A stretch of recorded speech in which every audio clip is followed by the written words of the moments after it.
जिसका नाम है बीके स्पीच थेरेपी। आज हमारे साथ हैं डॉक्टर योगेश जैन, जो बहुत सालों से कॉक्लियर इम्प्लांट करते आए हैं और बहुत सारे कॉक्लियर इम्प्लांट अब तक कर चुके हैं, जो कि सक्सेस हैं, जिसमें से लगभग 30 से ज़्यादा इम्प्लांट में मैं खुद सर के साथ रहा हूँ। तो मैं आज आपको कुछ सर के थ्रू ये बताना चाहता हूँ कि कॉक्लियर इम्प्लांट क्यों करते हैं, कब करते हैं, इसका क्या महत्व है, इससे क्या फ़र्क पड़ता है। तो इसकी जो टेक्निकल कॉन्सेप्ट है उसको हम सर से थोड़ा सा जानने का प्रयास करेंगे। Sir good morning. Good morning. So sir ये बताएं कि कॉक्लियर इम्प्लांट होता क्या है? कॉक्लियर इम्प्लांट एक डिवाइस है जिससे हम जो मरीज को कुछ भी सुनाई नहीं आता उसको हम सुनाई देना शुरू करा सकते हैं।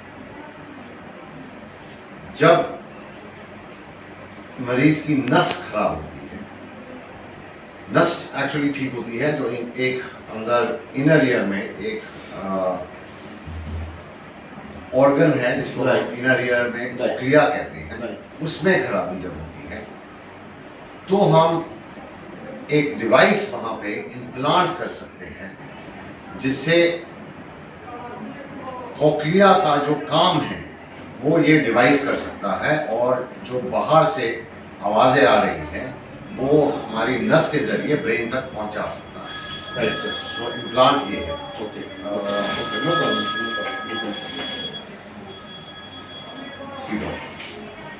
सो समटाइम्स सर हम ये देखते हैं कि कॉक्लियर इम्प्लांट को लेकर के बड़ी अलग अलग लोगों का मिथ है कि इसको कान में डाल देंगे तो ये आगे चल के कुछ दिक्कत करेगा, इसमें कुछ बीमारी पैदा हो जाएगी, इसको लेकर के आप क्या? सी कॉक्लियर इम्प्लांट्स जो फर्स्ट सक्सेसफुल इम्प्लांट था वो मिड 80s में आया था, डॉक्टर विलियम हाउस ने किया था, और इस पे जो एक्सपेरिमेंटेशन थी वो तो पिछले शायद 20-30 साल से चल रही थी। तो मिड 80s से अब हम मिड 2020s में आ गए हैं ऑलमोस्ट, तो ये हो गया बहुत 40 साल, और कम से कम कुछ लाख इम्प्लांट तो हो चुके हैं दुनिया में, कम से कम, शायद ज़्यादा, राइट। और फिलहाल 40 साल 45 साल में तो कुछ ऐसा आया, तो अनलाइकली है कि आगे भी आएगा। सर कॉक्लियर इम्प्लांट, और रिमेंबर ये 6 महीने से लेके 84 या 88 साल तक इम्प्लांट हो चुके हैं। 88 साल के आदमी पे भी इम्प्लांट हो चुका है, और 6 महीने के बच्चे में भी इम्प्लांट हो चुका है, और बीच में सब उम्र। ओके। सो फिलहाल हमें कोई out of lakhs and lakhs of implants we have had no problem के लॉन्ग टर्म कोई प्रॉब्लम होती है। सर एक बहुत नॉर्मल सी क्वेरी आती है कि जो एज ग्रुप है कॉक्लियर इम्प्लांट का, वो किस एज से किस एज तक होना चाहिए? ओके, सो ये थोड़ा कॉम्प्लिकेटेड क्वेश्चन है, क्योंकि इसमें पहली चीज़ दो हमें एक कॉन्सेप्ट समझना पड़ेगा of prelingual deaf people and post lingual deaf. इसका मतलब ये जो बच्चे पैदाइश या जन्म के कुछ दिनों बाद ही बहरे हो गए, सुनना उनका बंद हो गया और उनकी स्पीच डेवलप नहीं हुई। रिमेंबर, बच्चा जब पैदा होता है उसको बोलना नहीं आता, वो सुनता है और वो बोलना सीखता है, तो वो उस बोलना सीखने से पहले उसकी सुनाई चली गई या वो पैदा ही हुआ बिना सुनाई के, तो उसने कभी बोलना सीखा ही नहीं। इसको हम प्रीलिंगुअल डेफ कहते हैं। दूसरा होता है पोस्ट लिंगुअल डेफ, जो बच्चा या जो बड़ा भी जिसकी सुनाई किसी कारणवश, बीमारी से, चोट से, किसी दवा से खराब हो गई, बट वो पहले बचपन में बोलना सीख चुका है, इसको हम पोस्ट लिंगुअल डेफ कहते हैं। पोस्ट लिंगुअल डेफ की कोई एज नहीं है, 80 साल में भी कर सकते हैं, 10 साल में भी कर सकते हैं, जब उसको जरूरत है उस तब कर सकते हैं। ओके, ठीक है ना, क्योंकि बिकॉज वो बोलना सीख चुका है, उसका ब्रेन ऑलरेडी यूज्ड टू है साउंड से, और उसके रिजल्ट्स जनरली बहुत अच्छे आते हैं। प्रीलिंगुअल डेफ में, जिसमें ब्रेन ने अभी तक सीखा नहीं है, तो हमारा इन बच्चों में, इन मरीजों में इम्प्लांट करने के 2 एम्स हैं। एक उसको सुनाई दे, और दूसरा which is as important if not more important, उसको बोलना सीखना, स्पीच उसकी डेवलप, राइट। तो स्पीच डेवलप करने के लिए प्रीलिंगुअल डेफ में आइडियली हमें 5 से 7 साल से पहले कर देना चाहिए।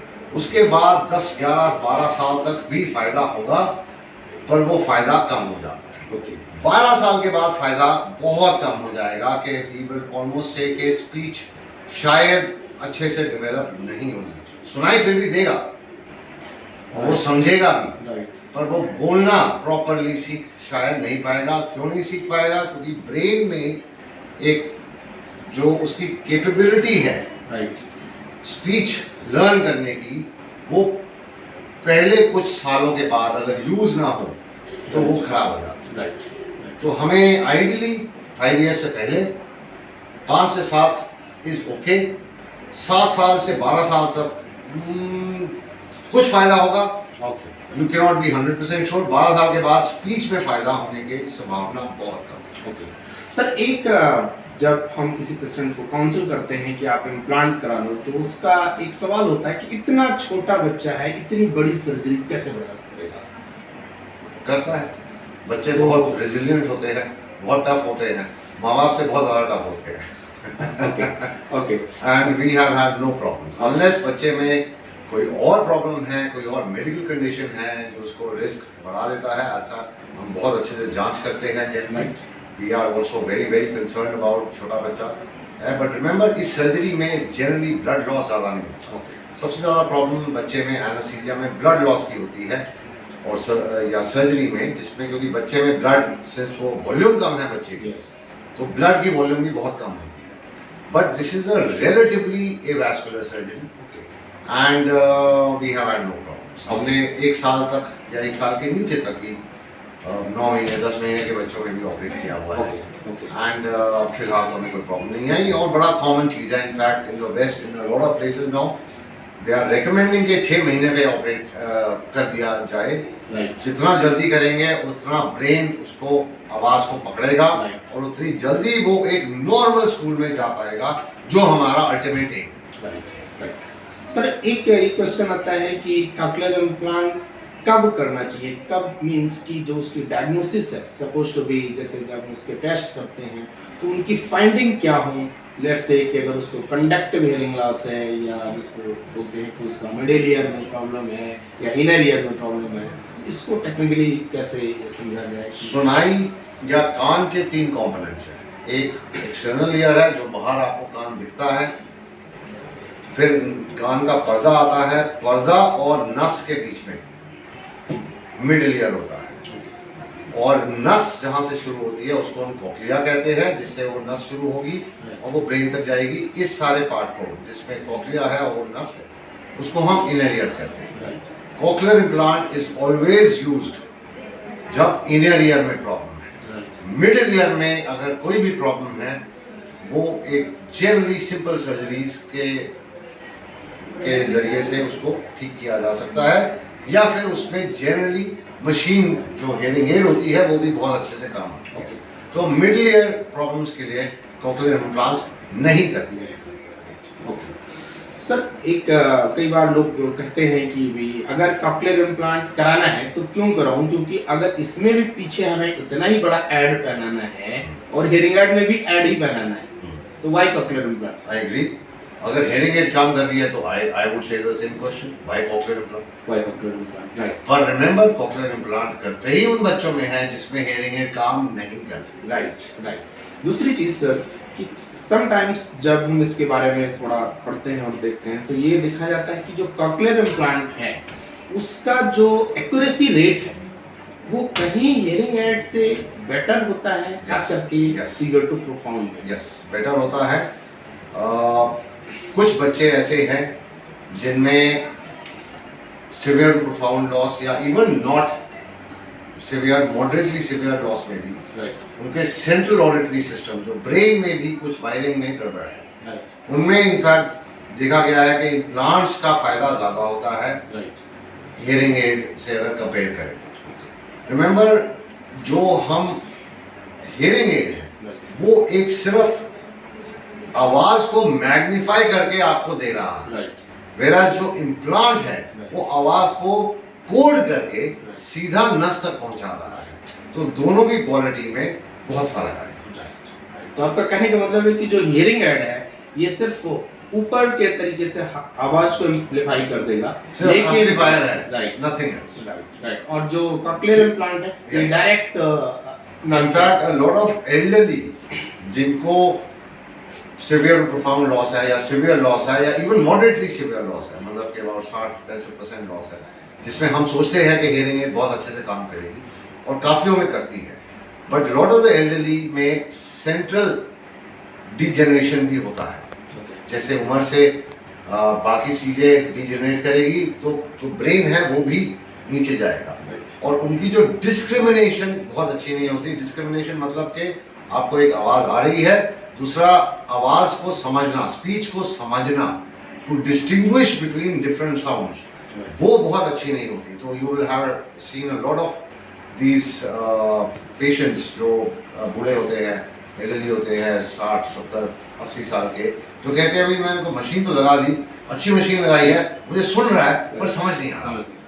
उनमें implants will work much better than the hearing aid, because implant उनके दिमाग का भी एक छोटा सा काम करके साउंड को अंदर भेज रहा है, उसको कोड करके भेज रहा है, वो सिर्फ एम्पलीफायर नहीं है। एक सर बड़ा महत्वपूर्ण प्रश्न है जो कि खास करके जब हम लोग क्लिनिकल प्रैक्टिस में होते हैं तो लोग आते हैं कहते हैं कि इसमें पहले थोड़ी दवाई ट्राई करके देखते हैं, अगर लेट्स से कि किसी को प्रोफाउंड हियरिंग लॉस है और बाई बर्थ है, हम उसकी जांच करते हैं बेरास, और वो कहता है कि भाई प्रोफाउंड हियरिंग लॉस, फिर भी पेशेंट कहता है कि नहीं अभी कुछ ट्राई करते हैं, तो क्या ऐसा कोई ऑप्शन है जो इसमें कुछ कर सकता है? फिलहाल नहीं, जीरो।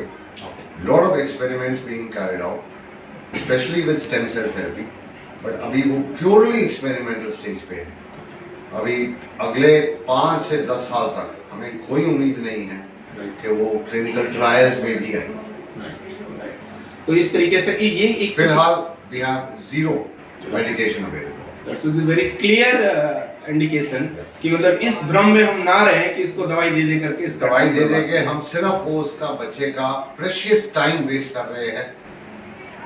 वो टाइम रिमेंबर चला जो गया वो वापस नहीं आएगा, तो वो टाइम हम अगर यूटिलाइज करें in his training his brain to understand speech, that is far better. Okay sir, एक लास्ट मैसेज चाहूंगा कि जो लोग दूर दराज के क्षेत्र में रहते हैं, खास करके वो कॉक्लियर इम्प्लांट को लेकर के उनकी जो सोच है कि यहाँ पर इसका अगर हम पोस्ट रिहेबिलिटेशन भी उतना अच्छा नहीं कर पाते हैं, हालांकि उसमें as a audiologist, as a speech therapist हम लोग उनको रिमोट सिस्टम प्रोवाइड करते हैं कि आप ठीक है 1 मंथ में आइए, फॉलो अप लीजिए, वीडियो क्लिप लीजिए, थ्रू दैट पोस्ट रिहेबिलिटेशन कर सकते हैं।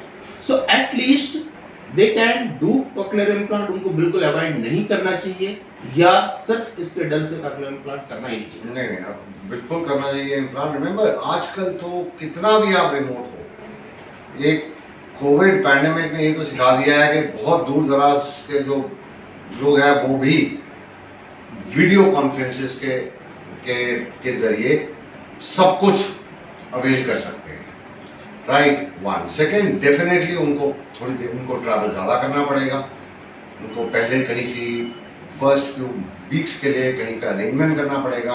उनकी दिक्कतें जो शहर में रहता है उससे डेफिनेटली ज़्यादा होगी, बट याद रखिए ये बच्चा अगर इम्प्लांट उसमें आप कराते हैं और ये कामयाब होता है, जिसके 99% चांस है, अगर सिलेक्शन ठीक से की हो तो 99% से ज़्यादा चांस है कि ये काम करेगा, और वो बच्चा अगर बोलना और सुनने लगता है, उसकी ज़िंदगी में कितना चेंज आता है वो आपके कुछ महीने की मेहनत पे डिपेंड करता है। मेरे हिसाब से उनको भी इम्प्लांट करना चाहिए। So thank you so much sir, आपने बड़ी अच्छी हमें जानकारी दी, इसके लिए आपका बहुत बहुत धन्यवाद।